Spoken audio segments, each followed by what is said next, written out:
Thank you for joining me today. So today we are going to plant our new area the soil that we were working on that slope area. Some of you guys probably have seen it when George worked and tilled. So we actually thought it was going to be a little easier, but in fact it turned out to be kind of a dragging for a while because we really had to go a little deeper, try to work it through. So after he worked on the soil, he tilled it. Then we went to check the soil to see if it's deep enough, for us to plant flowers and plants. It still wasn't. So in fact, this time around, what we had to do is go ahead and get our big pick out and basically just like put the pick through the ground and break it apart to try to work that soil, because it just was impossible. So we are going to plant plants today, and I'll explain what we are doing there.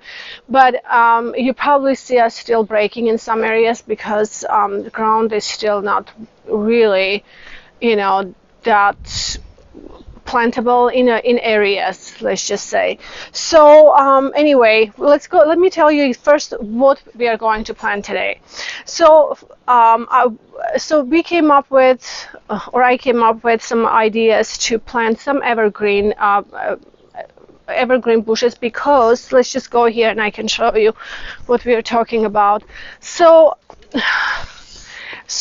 as I explained already, that this area is also my neighbor's side as well. So she was gracious enough, they were all gracious enough to let us go a little farther in to give us a nice view here to plant, because our property line, you can see it's like right there.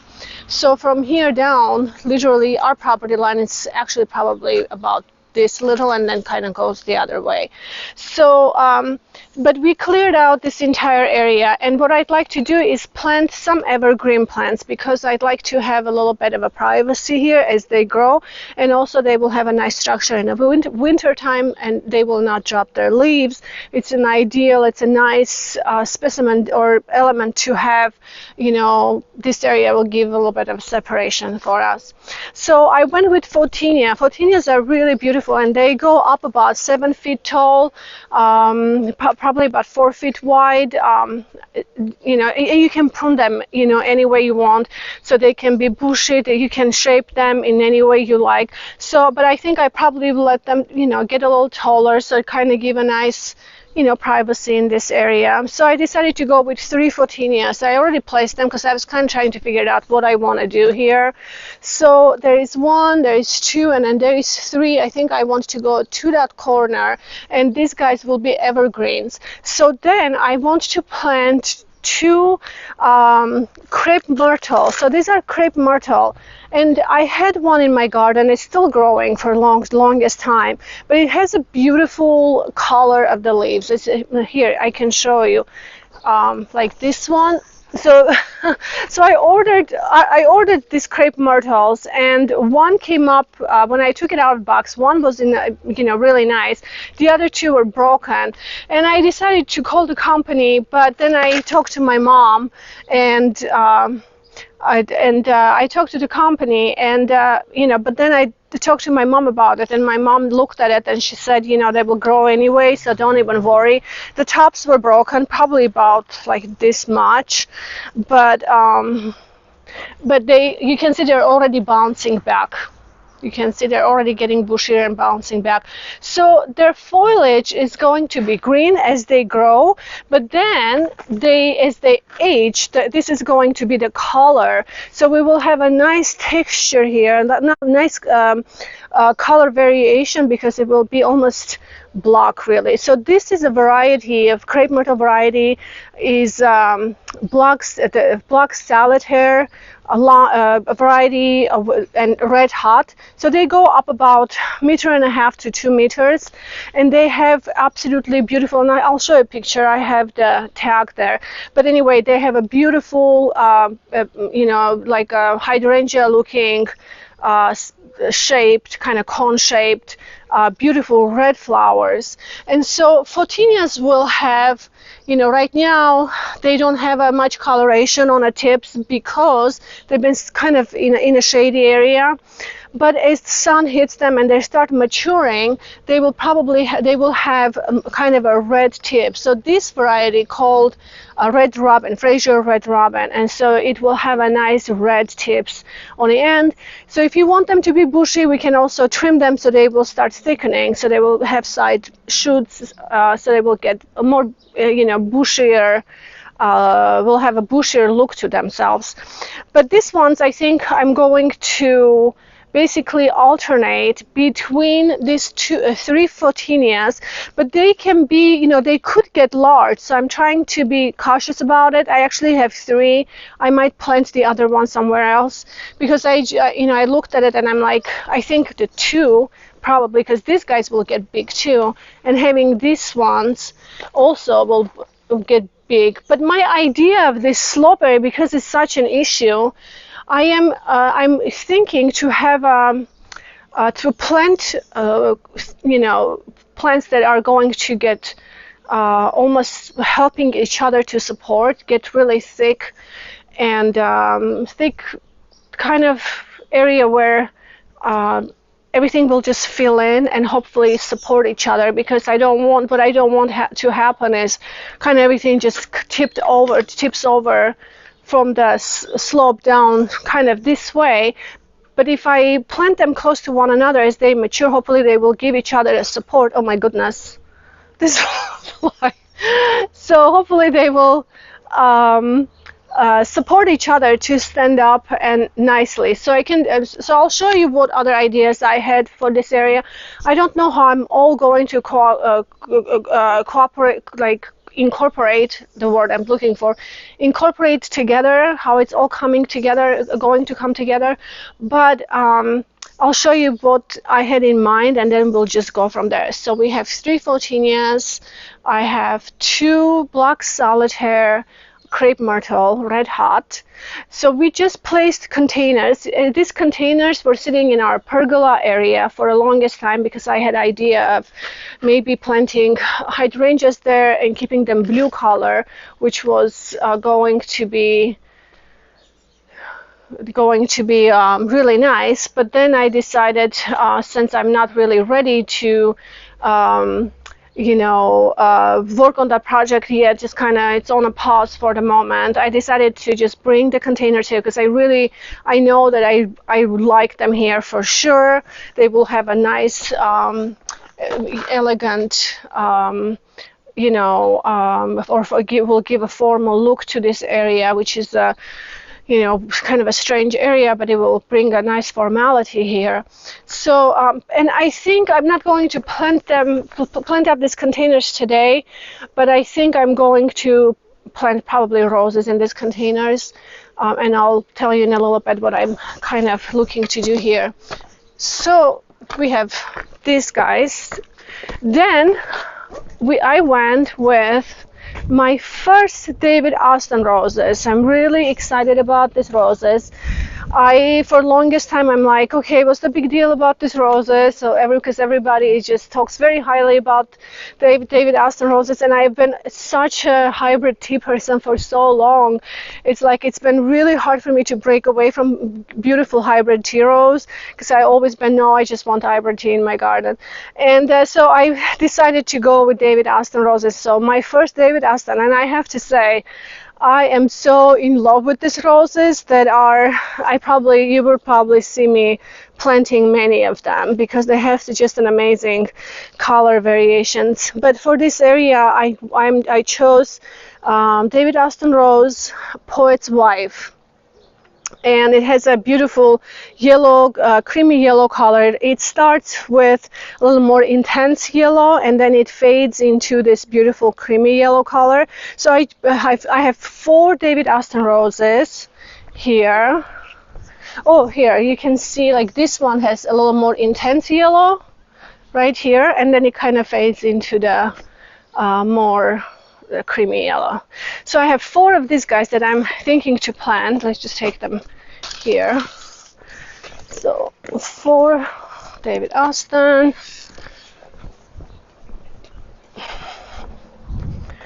And you guys, I knew this project was coming up, especially when that tree fell. So I decided, for a while, kind of have been thinking what I really want to plant here. And I started collecting some plants. Well, I'll show you.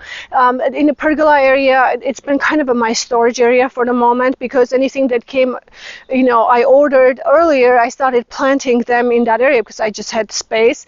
And then I decided, when I purchased these ones, then I was like, okay, I'll just dig them out basically and bring them, plant them here. So we have 4 David Austin, Poet's Wife, beautiful, beautiful roses. And what happened to my black solid here? It's here. And then we have blue salvias, and I can't tell you exactly what variety they are. They're annual blue salvias. I have them up there also. They've been coming back for me about 2 years on a row now, so I'm hoping that they will come back every year. And I think the blue with the yellow will be absolutely stunning. But in the meantime, I just wanted to show you black solid here.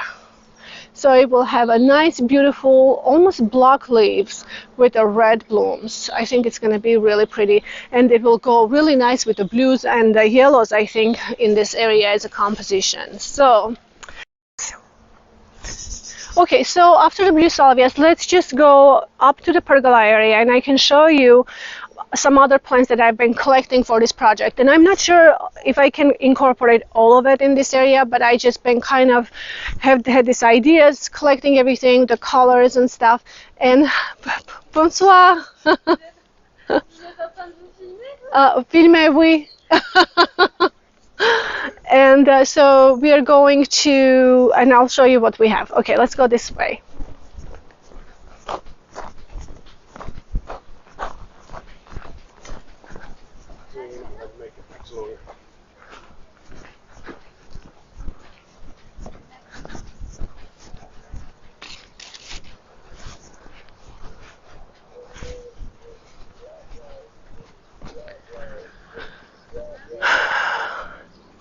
Okay, so here, as you can see, we are working on a pergola idea which I came up with. We are trying to get this covered. I need to stain them and stuff. Anyway, but I think this will be really helpful for me to bring the climbing rows up. So we are still working a little bit. But here I have 3 limelight hydrangeas. They were very tiny when I ordered them. And honestly, I don't mind ordering small plants because they're inexpensive and they acclimate better when they are younger. And it's just affordable for us because we have such a big garden. I always try to find deals. It's impossible for us to get, super mature plants for this garden. So it's all just a evolving process. So I have 3, and they actually done really good. They were super tiny this season. They already have buds. They're budding up. So I have 3 limelight hydrangeas, and you guys know they will get kind of big. So I want those down there. Hopefully I can get these 3 to move there. Then I also ordered these beautiful things. These are hardy geraniums. I've never worked with hardy geraniums. This is the first time I have. I ordered hardy geraniums, Roseanne. They're already blooming. They're beautiful. They came in but maybe 2 months ago. They were just really small, and I thought it would be really nice ground cover, kind of a layer down on the edge of the stairs. So we'll see. I definitely will be planting this one. The other ones, I'm not sure. We'll see if we have room. But I just wanted to show you this Agapanta is blooming, and I think I'm going to purchase more of this. This is called Agapanta Twister, and it has these beautiful variations of white and with a blue throats. I think it's so beautiful. So anyway, I'm really enjoying this one, and I'm hoping to have more in this area. And then let me show you that salvia, because I have a blue salvia of that particular one. I don't know the name because I purchased these salvias when I did. I don't believe we were already started doing videos yet. I'm not sure, and there was no label on it, so I wouldn't know exactly what the name is. But I think in the US these are being treated as annual in some areas. Here, these are the ones. They have a beautiful kind of a spiky flowers, have a nice blue color to them, very soft blue. And they're really bushy, so I kind of like that, because I'm hoping, if, as they start maturing, all of them will start supporting each other. So I think this blue will actually be really beautiful as they, with the creamy yellow roses down on that slope area. So that's the idea. So limelight hydrangeas, salvias, hardy geranium roseanne, Photinia, David Austin roses, and hardy geraniums. Did I say that? Photinia and crepe myrtle. So anyway, I'm not sure how maybe it's going to be too crowded for all of it, so I don't know how many I'm going to leave it out, but I have about 3 of each, and then we'll kind of see how it goes. So we'll go ahead and start planting.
Okay, guys, so I finally got everything planted, most everything. I might bring some salvia that has a little bit of a more intense blue, which I have creeping, in my other beds, and I can't tell you the name because we got this long time ago, and there wasn't even any name on it or tag on the container or anything. So I will not be able to tell you what it is, but it has a bit of an intense blue color. It's kind of a black and blue looking salvia variety. And so I might bring some from the garden and just kind of spread around a little bit, or I might go with some catnip. I'm not sure yet. I probably will have some things here as well, but it looks really good. We still had to go with the pick and actually dig some down because it just wasn't enough what we've done. So just go back really quick and explain everything. Hopefully I'm clear. So what we did, you guys saw George going and, with the tiller and all that stuff. Then what we did behind the scenes, we came in and we threw basically a manure down. So he went, he tilled with the soil with the manure. So the soil has some goodness in it, which, our soil is actually good, rich soil. It's a good soil to plant in. That's not a problem. Then what I did is basically just created this border, and it's not perfect, but when I just wanted something to hold this dirt back. So eventually when all these plants mature, you probably won't even see this. It's all going to be covered. This area, I think I'm going to plant more of a geranium roseanne, Hydrangea roseanne here. I love the color, and I think it's going to be really pretty good ground cover and will complement the color with everything else that I have. I think that's what I'm going to do here. Then, so just kind of make it clear, again, the plants that I planted. So they're Photinias. They're going to get about 7 feet tall. And again, you can trim them in any size you want, really. Not too short, of course, because their size is actually big. But you can trim them and create a nice hedge here. And they're evergreens. This will give a nice privacy for us with our neighbors, from our neighbor's side. Then I have 2 black solitaire variety crepe myrtle, red hot, which will have a beautiful, you can see their foliage is kind of almost burgundy black color. So it will give a nice contrast. Then it will bloom with a beautiful red color flowers. Then I have blue salvias, and I kind of intermingled. I planted 2 limelight hydrangeas there. They might get too big, but they're still small. We'll see how they all work out together. What I really envisioned for this place is, because it's on the slope, I'm trying to have many plants which to mature and support each other. And so hopefully that's going to cause the solution for them not to really, tip over. Then I have David Austin roses, Poet's Wife. They start beautiful yellow and then they fade into more of a white color. Then in between those, you see I brought in my hardy geranium roseanne. They have a beautiful purple color, and I think all of this is going to complement each other very well with the colors of red and blue, and the limelight will have a nice chartreuse green to it. So everything is just coming together really well. In the containers, I think I'm going to plant roses, like a bush type roses, to fill the containers. And I think that would be better because I have so many containers now. It's always hard to fill the containers for the seasonal plants all the time, all the annuals. So some of them, it's okay for me to have perennials, and I think that's what I will do, maybe in the yellow tones again. So it will go or will coordinate the colors that I already have planted. So far today, I think we are going to stop here and go have a break. But I hope you guys enjoyed it. And if you have any questions that I maybe wasn't clear in anything, I think I forgot to also mention that in the holes I placed basically biotone. I don't have biotone here in France. I can't get them. I wish I could. But I do have something very similar, which mycorrhizum fungi, and I just put them into the holes before I plant the flowers just as a starter fertilizer to help them get going, start with their roots development. It helps with the roots development. And then for the roses, I also used this product, which I absolutely love. It's you guys, this is from US. It's Bonite company. It's called Infuse, and I love using this for the roses or any other plants which are susceptible to diseases. So this prevents funguses, and it just gives them immunity to not get those black spots and just the fungus type diseases. So I always use them when I plant my roses, and also I also sprinkle some of them on their roots during the maybe in a winter time, and also some in the spring, just kind of a routine for them to keep getting that immunity and keep that in them. It's a systemic, so they absorb this through their roots and just become stronger against create a good resistance against the funguses. So I hope this is all clear to you guys, but if you have any questions, please don't hesitate to message me. I absolutely love hearing from all of you guys. Thank you for everyone, for your views and your messages, and being engaged and everything. So this is exactly why I started this channel, because I really thoroughly enjoy this. Have a wonderful week, and I will see you in my next video. Bye bye.